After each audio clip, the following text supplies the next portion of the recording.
नमस्कार, मैं रवीश कुमार। क्या मोदी सरकार के झूठ का भांडा फूटने लगा है? पुलवामा की घटना पर प्रधानमंत्री ने राज्यपाल सत्यपाल मलिक को चुप रहने के लिए क्यों कहा? क्यों कहा कि कुछ मत बोलो? सीआरपीएफ के काफिले पर आतंकी हमला हुआ था। सत्यपाल मलिक ने कहीं भी इस हमले में पाकिस्तान को छूट नहीं दी है। पहले दिन से और आज तक वे इसी लाइन पर कायम हैं कि पाकिस्तान कश्मीर में आतंकी हमला करना चाहता था। लेकिन इसके साथ साथ उन्होंने अपनी सरकार पर जो सवाल उठाए हैं उसका जवाब तो आना ही चाहिए कि सीआरपीएफ के काफिले के लिए गृहमंत्री राजनाथ सिंह ने उस वक्त 5 हेलीकॉप्टर क्यों नहीं दिए? अगर हेलीकॉप्टर दे दिया गया होता तो आतंकी सफल नहीं हो पाते, सत्यपाल मलिक ने कहा है। करण थापर को दिया यह इंटरव्यू प्रधानमंत्री नरेंद्र मोदी और उनके समर्थकों को पसंद नहीं आएगा, लेकिन क्या जवाब आएगा? इन दिनों विदेशी अखबारों और चैनलों को लेकर सरकार की नाराजगी साफ दिखती है, मगर यह तबका उस समय जब विदेशी चैनल डिस्कवरी में उनके साथ कार्यक्रम हो रहा था, इस बात को उनके समर्थक सोशल मीडिया पर धूम मचा रहे थे जैसे प्रधानमंत्री के बाद भी एक और प्रमोशन हो गया है। हम आज उस समय की छपी खबरों में झांक कर आपको दिखाएंगे कि आतंकी हमले के कई घंटे बाद तक प्रधानमंत्री क्या कर रहे थे और क्यों आज तक कई सवालों के जवाब नहीं मिले हैं। जम्मू कश्मीर के पूर्व राज्यपाल सत्यपाल मलिक ने द वायर के करण थापर से कहा है वो कम साधारण बात नहीं है। पूर्व राज्यपाल ने कहा कि सीआरपीएफ का काफिला गुजरने वाला था। सीआरपीएफ के लिए हेलीकॉप्टर की मांग की गई क्योंकि इतना बड़ा काफिला सड़क से नहीं जाता है, मगर गृह मंत्रालय ने इनकार कर दिया। जब प्रधानमंत्री ने उनसे पूछा कि सत्यपाल क्या हुआ, तो हमने कहा हमारी गलती से हुआ, सीआरपीएफ को एयरक्राफ्ट दे देते। तब प्रधानमंत्री ने कहा कि तुम चुप रहो इस पर। डोभाल ने भी कहा कि यह मत बोलिए, वो मेरे क्लास फेलो हैं। ये सारे शब्द हैं करण थापर के इंटरव्यू में सत्यपाल मलिक के। सत्यपाल मलिक आगे कहते हैं कि मुझसे कहा डोभाल ने कि सारी जिम्मेदारी पाकिस्तान की तरफ जानी है तो चुप रहिए। फिर से ध्यान दिला रहा हूं, सत्यपाल मलिक ने पाकिस्तान को बिल्कुल छूट नहीं दी है। तो आप नहीं कह सकते कि पाकिस्तान को फायदा पहुंचा रहे हैं, बल्कि वो ये बता रहे हैं कि गृह मंत्रालय ने सीआरपीएफ को 5 हेलीकॉप्टर नहीं दिए। हम आज के इस वीडियो में सत्यपाल मलिक के पहले और अब के बयानों के साथ साथ उस समय की छपी हुई खबरों से कड़ी बनाने का प्रयास करेंगे ताकि जो आपको तब नहीं दिखा वो अब दिख जाए। करण थापर से सत्यपाल मलिक ने जो कहा है, एक एक शब्द पर गौर कीजिए। द वायर पर आप पूरा इंटरव्यू जरूर देखिए, लिंक हमने अपने डिस्क्रिप्शन के बॉक्स में डाल दिया है। सत्यपाल मलिक कहते हैं कि मुझे बिल्कुल याद है, he was in national Corbett park, अपना शूटिंग करा रहे थे, वहां फोन नहीं होता है, वहां से निकल के ढाबे से उन्होंने मुझे फोन किया। सत्यपाल क्या हुआ? मैंने कहा सर ऐसे ऐसे हुआ, मैं तो बहुत दुखी हूं, अगर हम एयरक्राफ्ट दे देते तो यह नहीं होता। तो उन्होंने कहा इस पर चुप रहिए आप। प्रधानमंत्री उस दिन उत्तराखंड में शूटिंग करा रहे थे, यह बात तो सही है, मगर आपने सुना सत्यपाल मलिक ने कहा कि वहां फोन नहीं होता है, वहां से निकलकर ढाबे से उन्होंने मुझे फोन किया। ढाबे वाली बात पर मुझे खटका तो है, और उससे ज्यादा इस बात पर कि यह कैसे हो सकता है कि प्रधानमंत्री जहां शूटिंग करा रहे थे वहां फोन नहीं था, तब आपने ध्यान नहीं दिया। अब तो दिमाग लगा लीजिए, हम लोग दिन रात शूटिंग करते हैं, साइलेंट पर फोन रख देते हैं, तब भी रिकॉर्डिंग में कोई दिक्कत नहीं आती है। अगर 10 मीटर की दूरी पर रख दें तब और भी दिक्कत नहीं आएगी। पार्क में प्रधानमंत्री बिना किसी फोन के तो जा नहीं सकते, जाना भी नहीं चाहिए। वे अपनी जेब में ऐसे भी फोन नहीं रखते हैं, लेकिन उनके साथ जो दल बल होता है उसके पास क्या फोन नहीं होगा? मगर आपने इस बात को तब अनदेखा कर दिया और करीब करीब इस झूठ को पचा लिया कि प्रधानमंत्री जहां शूटिंग करा रहे थे वहां फोन नहीं था। हमारा सवाल है, उस दिन प्रधानमंत्री मोदी ने जम्मू कश्मीर के राज्यपाल को कब फोन किया? इसका कॉल डिटेल निकाला जाना चाहिए। उस दिन उत्तराखंड की एक चुनावी सभा को उन्होंने वहीं से फोन पर संबोधित किया। पुलवामा में हमला 3 बजे के आसपास हो चुका था, तो प्रधानमंत्री ने पहले राज्यपाल को फोन किया या रैली को संबोधित करने के बाद किया? फोन के कॉल डिटेल से साफ पता चल जाना चाहिए कि फोन कहां पर था। पूरी जांच होनी चाहिए ताकि एक एक बात रिकॉर्ड पर आए। इस सवाल का जवाब मिलना चाहिए कि प्रधानमंत्री नरेंद्र मोदी को घटना की सूचना कब और कैसे दी गई, किसके फोन पर दी गई, किसके फोन से दी गई। डिस्कवरी चैनल का जो एंकर था बेयर ग्रिल्स, उसका फोन उस वक्त कहां रखा हुआ था, किस जगह पर था, यह सब जांच से पता लगाया जा सकता है, अगर सबूत आज तक बचे रहे होंगे तब। 14 फरवरी 2019 के दिन पुलवामा में आतंकी हमला हुआ जिसमें सीआरपीएफ के 40 जवान शहीद हो गए। उस समय के अखबारों में सतपाल मलिक के इंटरव्यू देखेंगे तो उनकी कुछ बातें आज भी वही हैं। पता चलेगा कि सतपाल मलिक कहानी नहीं बना रहे हैं, बस जो पहले से कहते आ रहे हैं उसमें नई बात जोड़ रहे हैं कि प्रधानमंत्री ने उनसे कहा आप चुप रहिए। राष्ट्रीय सुरक्षा सलाहकार ने कहा कि पाकिस्तान की तरफ सारी जिम्मेदारी जानी है तो आप चुप रहिए। क्यों दो लोग एक राज्यपाल को चुप करा रहे थे, जम्मू कश्मीर के राज्यपाल को चुप करा रहे थे? क्या इसी वजह से घटना के कुछ महीनों के बाद उनका जम्मू कश्मीर से तबादला कर दिया गया? बात यह थी कि सतपाल मलिक गृह मंत्रालय की लापरवाही बता रहे थे कि 5 हेलीकॉप्टर मिल जाते तो जवान शहीद नहीं होते। इसलिए अगर आप सतपाल मलिक के पुराने बयानों और करण थापर को दिए इंटरव्यू को एक क्रम में देखेंगे तो पता चलेगा कि मलिक की बातों में बहुत दम है। यह सब उस समय के अखबारों में उनके छपे हुए बयानों की तस्वीरें हैं, तब वे राज्यपाल थे और उसी की हैसियत से बोल रहे थे।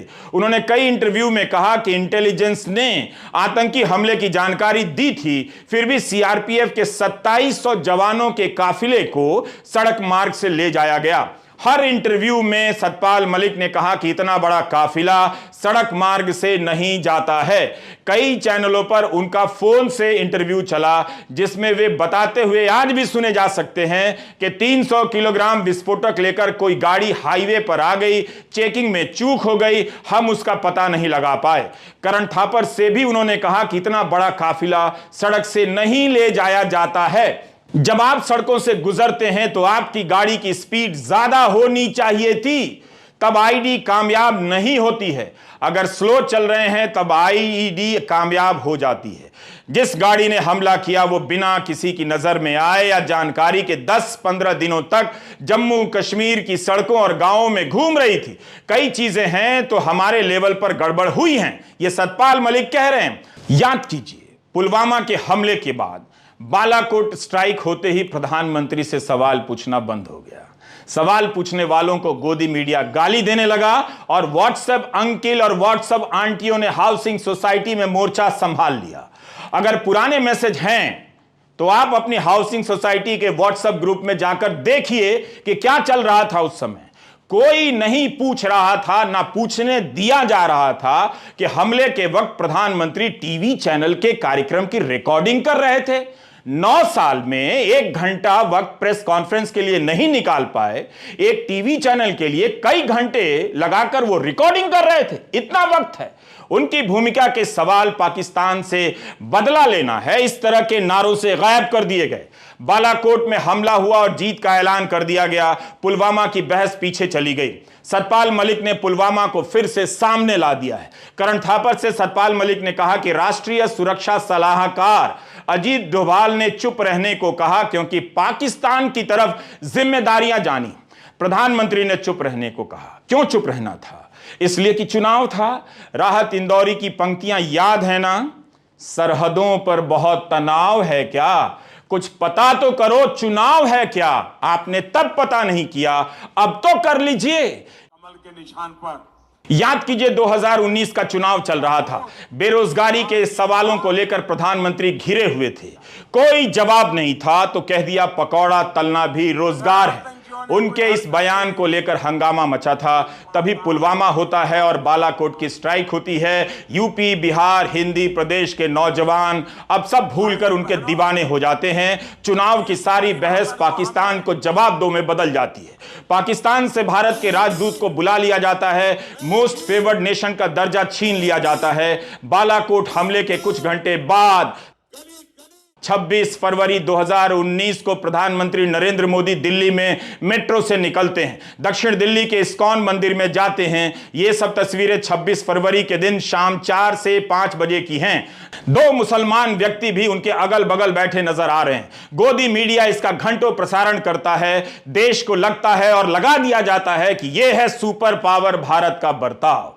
पाकिस्तान को जवाब देकर प्रधानमंत्री शेर की तरह दिल्ली में घूम रहे हैं। बांदीपुर में उन्हें शेर नहीं दिखा।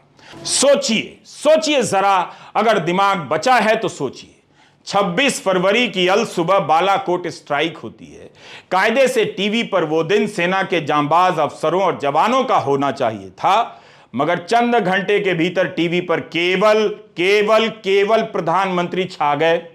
उन्हें मेट्रो में घूमता हुआ दिखाया जाने लगा। बहादुरी सेना की और फोटो मोदी का। इन तस्वीरों से गोदी मीडिया ने माहौल बना दिया कि प्रधानमंत्री ऐसा दिलेर होना चाहिए। पाकिस्तान को जवाब देकर दिल्ली में नॉर्मल घूमने वाला नेता चाहिए। यह होता है सुपर पावर नेता का चेहरा। लोगों तक वो सवाल पहुंचने से रह गया कि जब आतंकी हमला हुआ तो प्रधानमंत्री क्या कर रहे थे? जवानों की सुरक्षा में चूक कैसे हो गई? सतपाल मलिक की तमाम बातों को अनदेखा कर दिया गया, बल्कि मोदी के शोर में दबा दिया गया। इस बात की जांच होनी चाहिए कि क्या सतपाल मलिक ने इन बातों को किसी गोपनीय फाइल पर लिखा था? गृह मंत्रालय से 5 हेलीकॉप्टर मांगने की फाइल तो होगी। 2700 जवानों के काफिले का सवाल था। कुछ तो फाइलों का आदान प्रदान हुआ होगा। किस किस के दस्तखत हैं उस पर, क्या क्या नोट हैं, मगर जवाब मिलेगा किससे? सवाल होगा किससे? चुनाव में बीजेपी जीत गई, चौकीदार चोर है, राहुल गांधी के इस नारे पर लोगों ने यकीन नहीं किया। 1 साल बाद फरवरी 2020 में बीबीसी ने एक रिपोर्ट की। इस रिपोर्ट में रिपोर्टर का नाम नहीं है। परिवार वालों ने बीबीसी से कहा कि जांच हुई, उसका हमें कुछ पता नहीं चला। हमें मुआवजा तो मिल गया, लेकिन हम समझ नहीं पा रहे हैं कि सरकार पता क्यों नहीं लगा रही है कि हमला क्यों हुआ। सीआरपीएफ के शहीद जवान अजीत कुमार के भाई ने बीबीसी से यह बात कही थी। शहीद जवान अजीत कुमार के परिजन ने कहा कि कई सवालों के जवाब नहीं मिलने से दुख होता है। शहीद जवान राम वकील की पत्नी गीता देवी ने जांच की बात कही थी। क्या आपको याद है कि पुलवामा घटना की जांच हुई, जवाबदेही तय हुई? क्या बताया गया कि हेलीकॉप्टर की मांग हुई थी? आप खुद भी खबरें खोज लीजिए, मिल जाती है तो हमें भी बता दीजिए। उस समय जो भी पुलवामा पर संदेह करता था उसे देशद्रोही बता दिया जाता था। गोदी मीडिया गला फाड़ फाड़ कर चिल्लाने लग जाता था कि सेना की क्षमता पर शक कर रहा है, देखो ये देशद्रोही है, पाकिस्तान की साइड ले रहा है। लेकिन 78 गाड़ियों में 2700 जवानों को ले जाया जाना है, इसकी कुछ तो तैयारी हुई होगी। चूक हुई तभी तो हमला हुआ। फिर यह जानना देशद्रोह कैसे हो गया। माहौल बना दिया गया कि प्रधानमंत्री हमले से क्रोधित हैं, शोक में हैं। लेकिन उस समय टेलीग्राफ अखबार का यह पहला पन्ना देख लीजिए। शोकग्रस्त प्रधानमंत्री के हमले के बाद से कपड़े की ये तस्वीरें हैं। हेडलाइन है कि एंटी नेशनल, शर्म करो। 14 फरवरी से प्रधानमंत्री शोक में हैं। इस पर आप सवाल कैसे कर सकते हैं? उस दिन से हर दिन उन्होंने काले कपड़े पहने हैं, जबकि हेडलाइन में तंज किया गया है और तस्वीर छापी गई है कि किस तरह से प्रधानमंत्री अलग अलग रंग के कपड़ों में हंसते खिलखिलाते नजर आ रहे हैं। प्रधानमंत्री की संवेदनशीलता पर कोई चाहे तो किताब लिख सकता है, और लिख रहा है तो इसे भी जोड़ ले।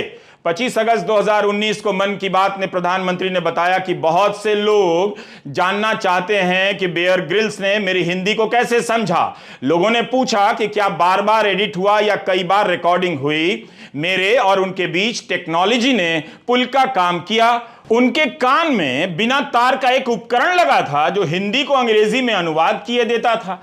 क्या आपको याद है कि जिस सुबह प्रधानमंत्री ने यह बात मन की बात में बताई थी, उसी दिन दोपहर 3 बजे दिल्ली के निगमबोध घाट पर उनके सबसे करीबी अरुण जेटली का अंतिम संस्कार किया गया था।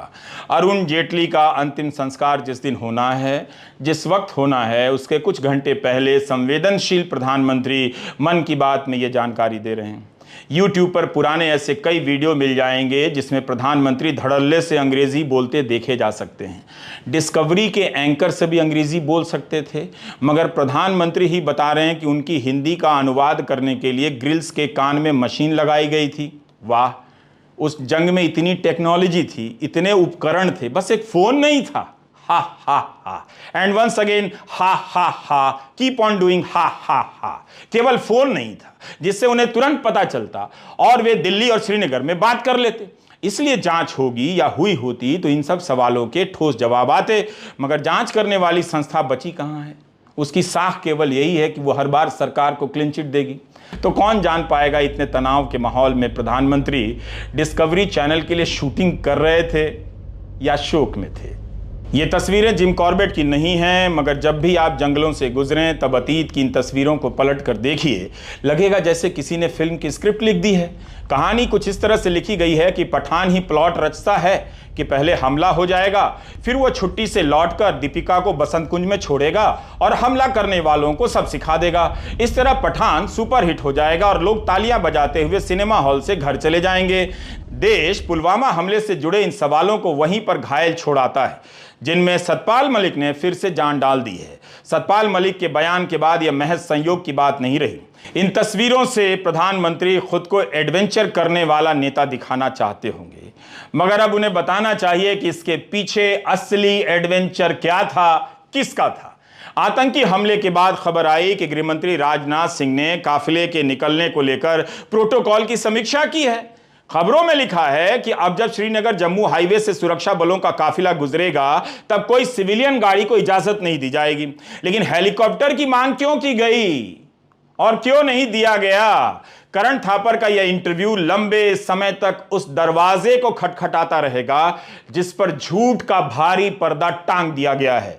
21 फरवरी 2021 का यह लेख आप अब तो पलट कर देख लीजिए, फ्रंटलाइन में छपा है, कुछ तो पढ़ लीजिए। आनंदो भक्तों की रिपोर्ट है, इसमें लिखा है कि खुफिया एजेंसियों ने पुलवामा हमले को लेकर 11 चेतावनियां जारी की थीं, मगर उसे अनदेखा किया गया। इंटेलिजेंस के ये इनपुट जनवरी 2019 से 13 फरवरी 2019 के बीच कई बार जारी किए गए। फ्रंटलाइन ने लिखा है कि साल भर की पड़ताल के बाद उनके ये रिपोर्टर ने रिपोर्ट तैयार की है। 14 फरवरी को हमला हुआ, उसके एक रात पहले आतंकी हमले का इंटेलिजेंस इनपुट जम्मू कश्मीर के पुलिस प्रमुख और अन्य लोगों को दिया गया था। फ्रंटलाइन ने सवाल किया कि जब आतंकी हमले के 3 हफ्ते के भीतर मास्टरमाइंड को ढेर कर दिया जा सकता है, तब उस पर पहले काबू क्यों नहीं पाया जा सका? क्योंकि यह मामला राष्ट्रीय सुरक्षा से जुड़ा है, यह सरकार के विफलता से जुड़ा है, यह सरकार के नाकारेपन से जुड़ा है। आप अपने लिए 2-2 हवाई जहाज खरीद सकते हैं 8-8 हजार करोड़ रुपए के, एक इमारत बना रहे 20,000 करोड़ रुपए की, और 5 हवाई जहाज आप नहीं दे सकते। 78 गाड़ियों का काफिला जोखिम झेलता हुआ जम्मू से श्रीनगर जा रहा है। आज सरकार को इस पर सवाल का जवाब देना है। तत्कालीन गृह मंत्री भी बोले और प्रधानमंत्री भी बोले। पुलवामा पे जो कहा उन्होंने, तुम चुप रहो, ये प्रधानमंत्री के शब्द हैं। हमें मालूम है आप कैमरा प्रेमी व्यक्ति हैं, जिम कॉर्बेट में थे जब आप ये पुलवामा की दुखांतिका हुई, जहां 40 जवान हमारे शहीद हुए। एक ढाबे पर आकर उन्होंने सतपाल मलिक जी को फोन किया और बोला, कहो सतपाल क्या हुआ? फिर जब इन्होंने कहा कि हमारी लापरवाही से हुआ है, तो कहा तुम चुप रहो, ये कोई और चीज है। ये शब्द बड़े ध्यान से सुनिएगा, ये कोई और चीज है। ये क्या चीज है ये आप लोग बेहतर समझते होंगे। सतपाल मलिक जी ने कई चीजें कही हैं और कई चीजें कहते कहते रुक गए हैं। उनकी चुप्पी बहुत बड़ी खबर बनती है। जो उन्होंने कहा उससे भी बड़ी खबर उनकी चुप्पी भी बनती है। कहां वो चुप हो जाते हैं, कहां वो शब्द रोक देते हैं, कहां वो लिहाज रख रहे हैं, ये सब समझने वाली बातें हैं। एनएसए की क्या भूमिका रही? एनएसए ने भी इनको सलाह दी कि इस पर आप कुछ मत बोलिए, लापरवाही के बारे में कुछ मत बोलिए। जिस देश का प्रधानमंत्री अपने 40 जवानों की शहादत पर वहां के राज्यपाल को कहता है कि कुछ मत बोलिए, उस देश का क्या दुर्भाग्य है वो आपके सामने। इस रिपोर्ट की कुछ बातें सतपाल मलिक के बयान को मजबूत करती हैं। फ्रंटलाइन की रिपोर्ट में लिखा है कि पुलवामा हमले से ठीक एक दिन पहले यानी 13 फरवरी 2019 को जब आतंकी हमले का इनपुट आया था, उस दिन जम्मू कश्मीर पुलिस में भारी फेरबदल किया गया। अवंतीपुरा के एसपी मोहम्मद जायद का तबादला कर दिया गया। अगर तब वे अपने पद पर रहते तो 13 फरवरी के इंटेलिजेंस के इनपुट पर कुछ एक्शन ले सकते थे। अवंतीपुरा पुलवामा में ही है। यह अलग ही कमाल है। आतंकी हमले की सूचनाएं आ रही हैं, पुलिस विभाग में फेरबदल किए जा रहे हैं। यह है लेवल सतर्कता का और हमला हो जाता है। जबकि सतपाल मलिक ने भी यह बात उस समय कही कि इंटेलिजेंस इनपुट था, कही थी, लेकिन प्रधानमंत्री मोदी ने उन्हें आगे बोलने से चुप करा दिया। क्या यह चूक केवल प्रशासनिक लापरवाही थी या डैश डैश डैश डैश के कारण भी हुई? रिक्त स्थानों की पूर्ति आप 2019 के चुनावी भाषणों में इस्तेमाल किए गए शब्दों से कर सकते हैं।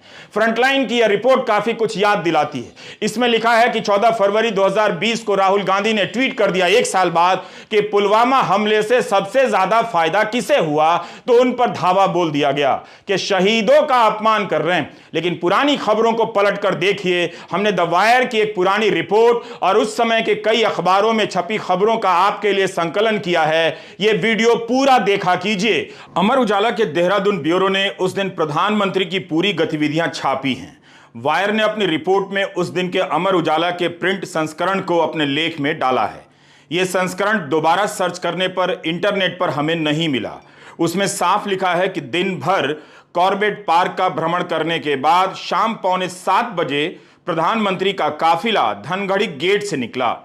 इस खबर के ऑनलाइन संस्करण और प्रिंट संस्करण में अब अंतर है और यह पंक्ति गायब है। बहरहाल मौजूदा ऑनलाइन संस्करण में बताया गया है कि उस दिन मौसम खराब था और प्रधानमंत्री का कार्यक्रम 4 घंटे लेट हो चुका था। दोपहर 2 बजे प्रधानमंत्री जिम कॉर्बेट पहुंचे।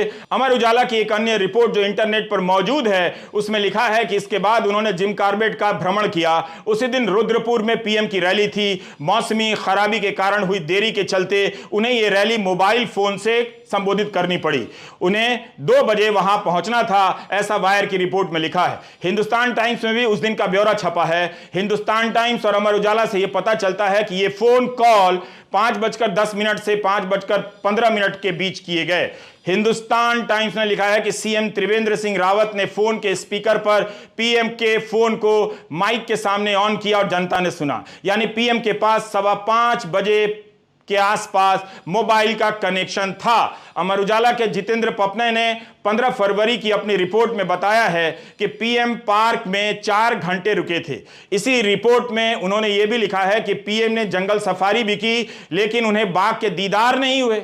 बांदीपुर में भी बाघ नहीं दिखा और जिम कॉर्बेट में भी नहीं। यह बाघों का चक्कर है क्या? बहरहाल बाघों की संख्या पर बैठक के बाद प्रधानमंत्री खिनानौली वीआईपी गेस्ट हाउस पहुंचे, जहां पर चल रही डिस्कवरी चैनल की शूटिंग का लुत्फ लेते हुए उन्होंने चाय की चुस्कियां ली।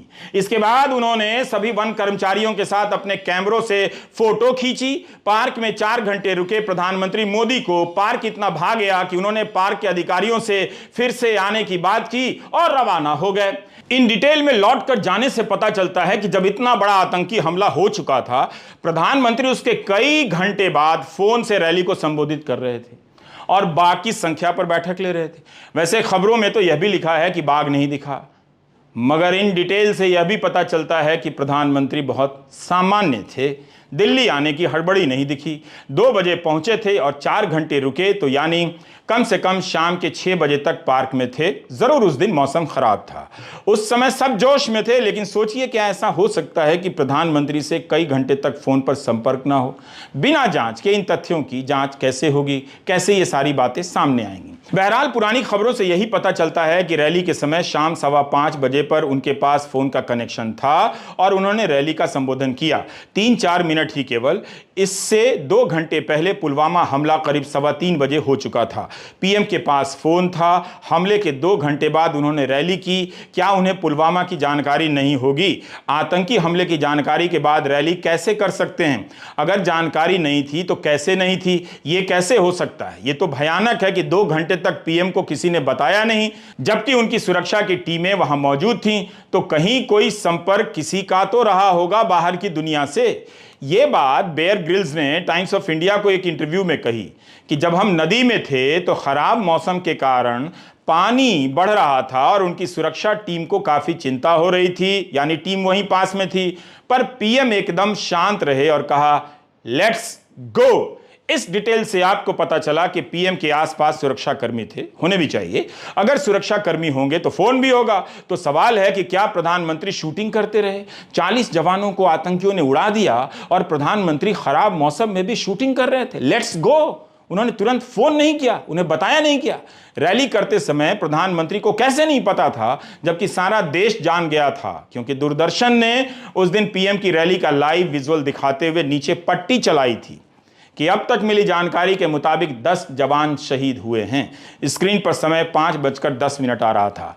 आप उस दिन की रैली का वीडियो निकाल कर देखिए, दूरदर्शन के रिकॉर्ड निकाल कर देख सकते हैं। याद कीजिए, कांग्रेस नेता मनीष तिवारी ने 22 फरवरी 2019 को अपने प्रेस कॉन्फ्रेंस में यह क्लिप निकालकर दिखाया था दूरदर्शन का, और सवाल उठाया था कि उस रैली में पीएम ने पुलवामा का कोई जिक्र नहीं किया, ना ही दर्शकों से, रैली में आए समर्थकों से मौन रहने को कहा।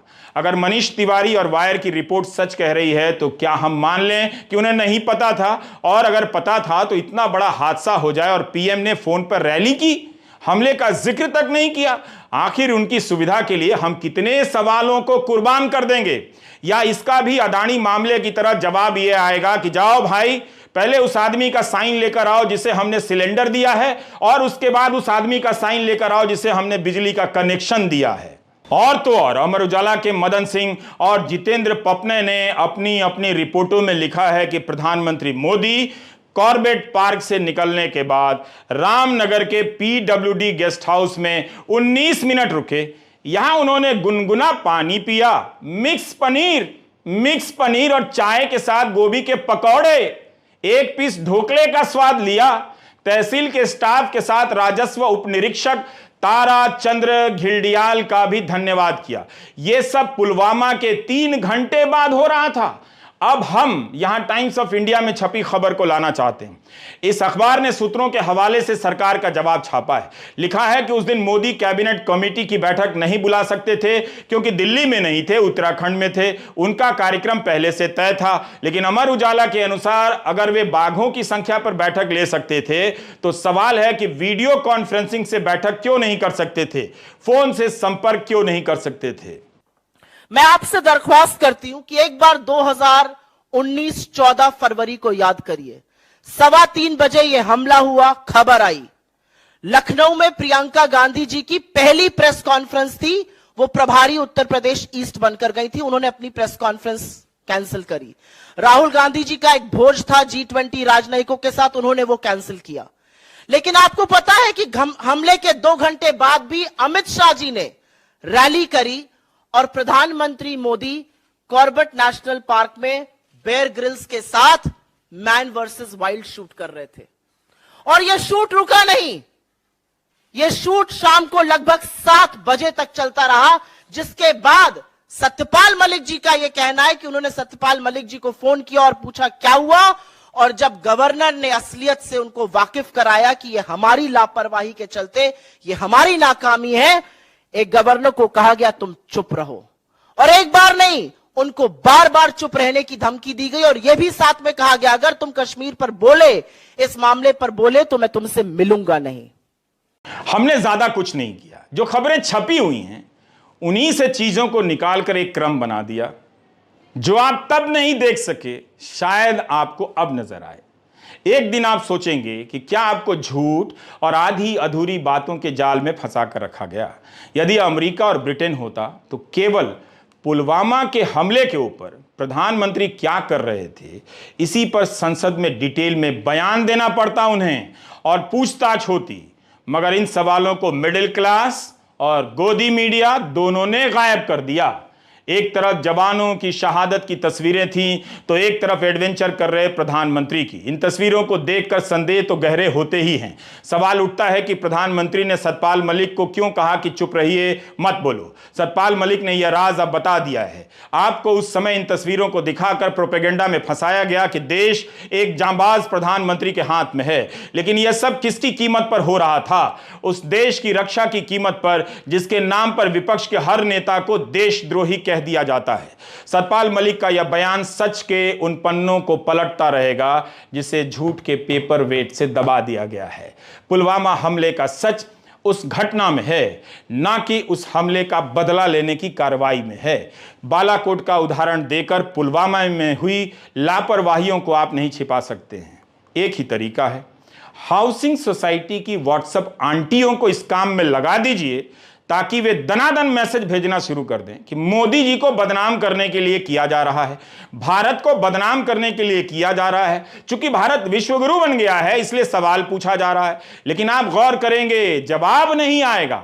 आंटी जी दाएं बाएं की बात करते करते धर्म की बात में आपको ले जाएंगी और फिर मंदिर मंदिर करने लग जाएंगे और सारे लोग जय जय बोलने लग जाएंगे। सवालों पर फिर से धूल की परतें जमा दी जाएंगी।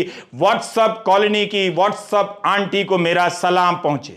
यही पैटर्न है, यही आपकी नियति भी है। आप इस खबर को देखिए, सतपाल मलिक के इंटरव्यू को किस किस अखबार ने छापा है, किस किस चैनल ने दिखाया है। 2 मिनट का काम है, अपने फोन पर कर सकते हैं। फिर आपको पता चल जाएगा कि इस देश के साथ क्या हो रहा है। एक पूर्व राज्यपाल के इंटरव्यू को गायब कर दिया जाता है। इसीलिए कहता हूं कि अपने मुल्क के लिए कुछ भी करना है, टाइम नहीं है तो सबसे पहले इस गोदी मीडिया का खेल समझना है और इसे देखना बंद करना है, क्योंकि यह वैसे भी आपको कुछ नहीं दिखाता है, कुछ नहीं। नमस्कार, मैं रविश कुमार।